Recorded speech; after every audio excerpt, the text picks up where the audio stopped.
Boom. Okay. Green thing moving means the audio is working this time. Mike is not muting. Okay, good. All right. Greetings, folks. Your friendly neighborhood Rictus grin here, not gate anymore, but grin. Been a while. New chapeau. Yes, it is fedora shaped, but guess what? I don't really buy these hats. These are bought for me by I don't know what you call them. They're friends that I live on their property and help take care of their property. Anyways, they buy these sun hats for me.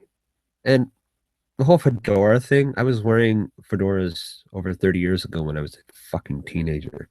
So it's nothing new to me. So, anyways, onward and upward.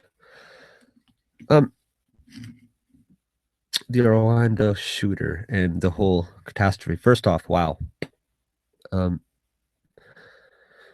thoughts obviously go out to any survivors and the families of anybody affected.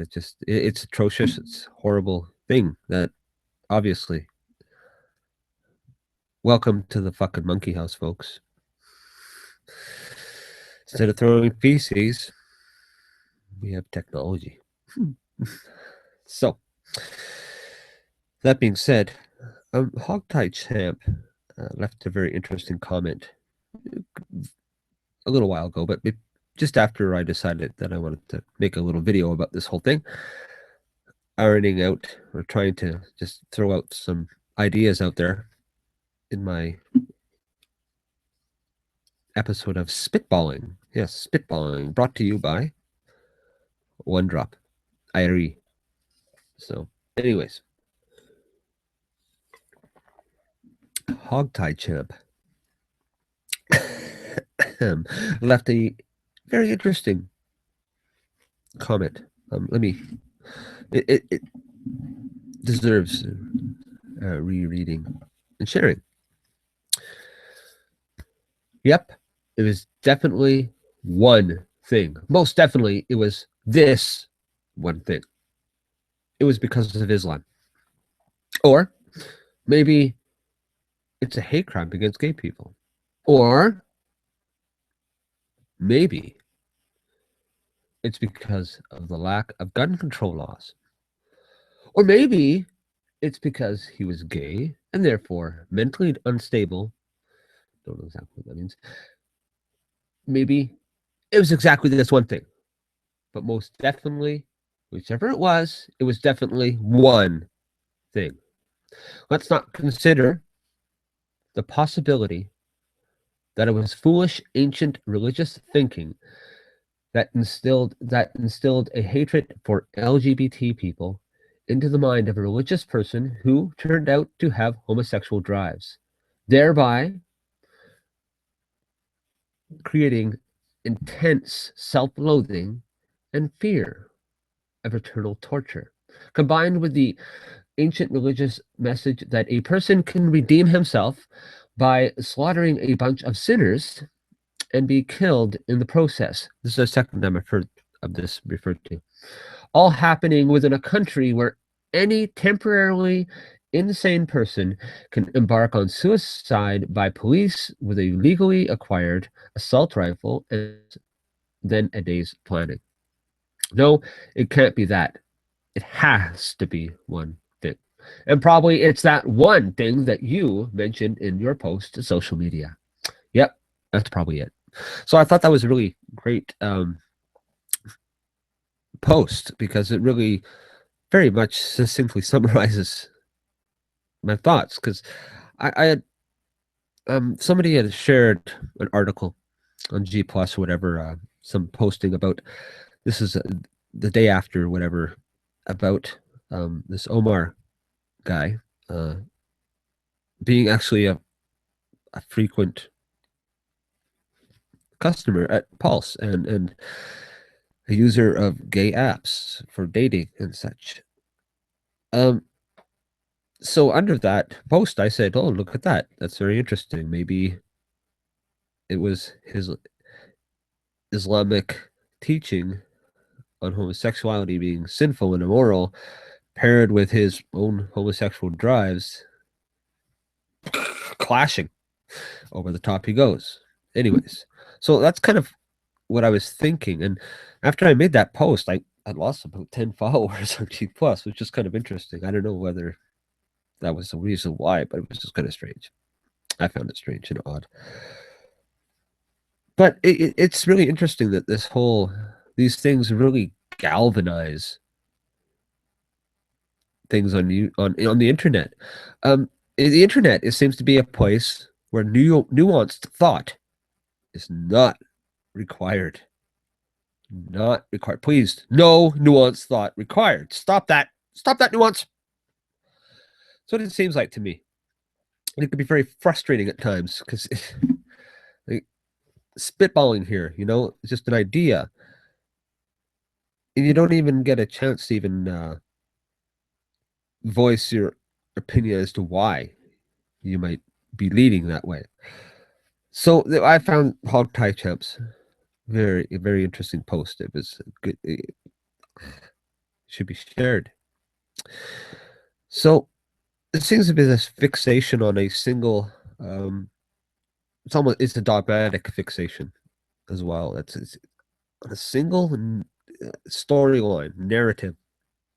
The buzzword is of a few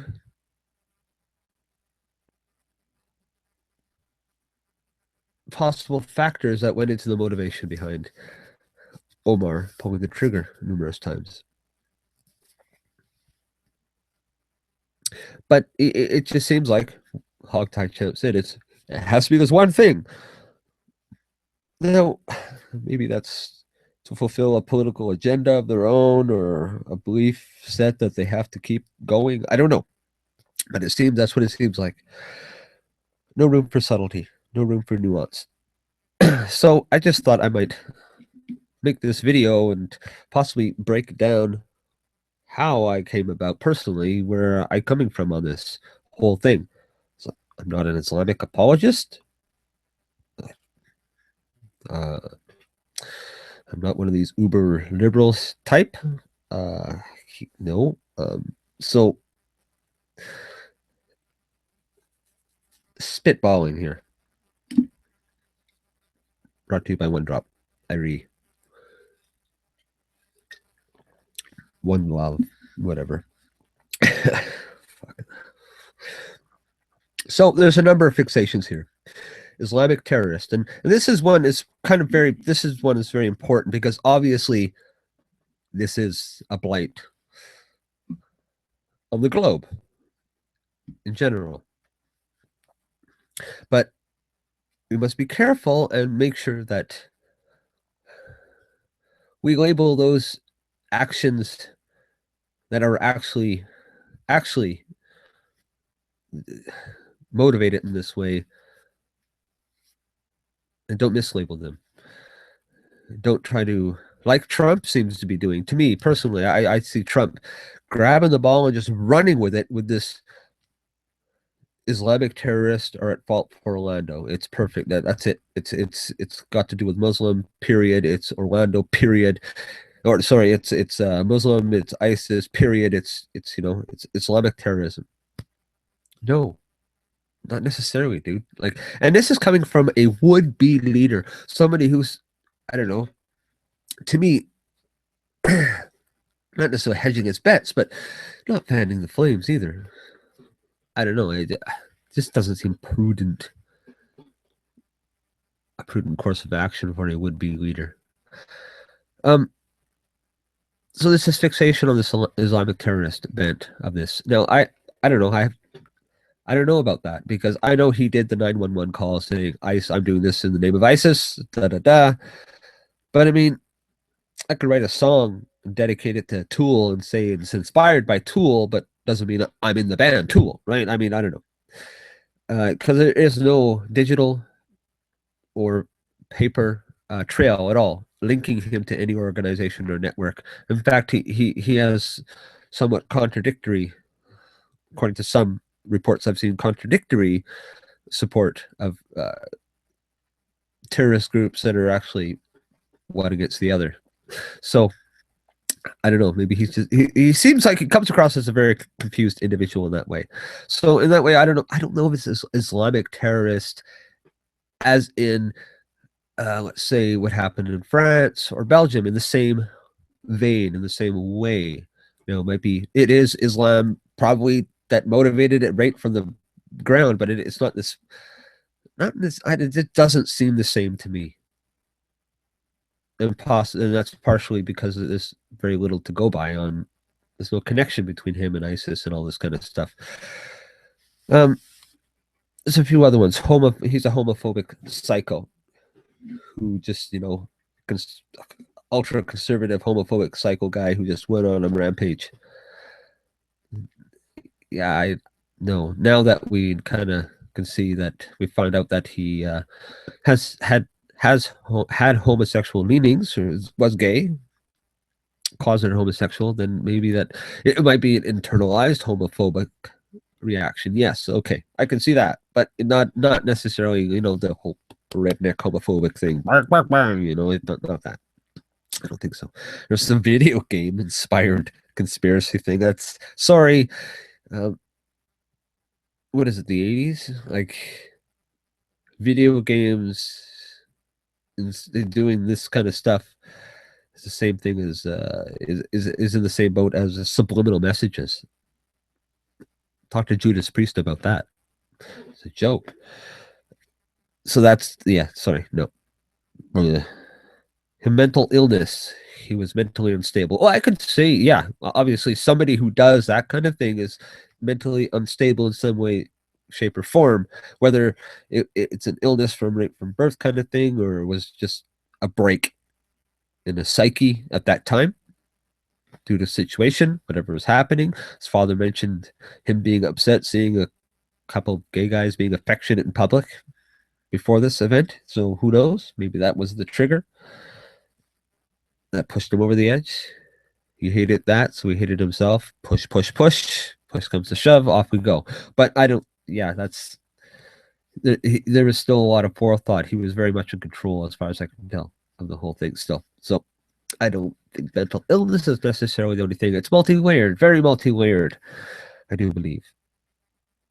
There's a few little things about his own personality. It seems to be coming out in what I've read and seen and stuff. But he seems to be of a wannabe kind of personality and such. He's a wannabe cop.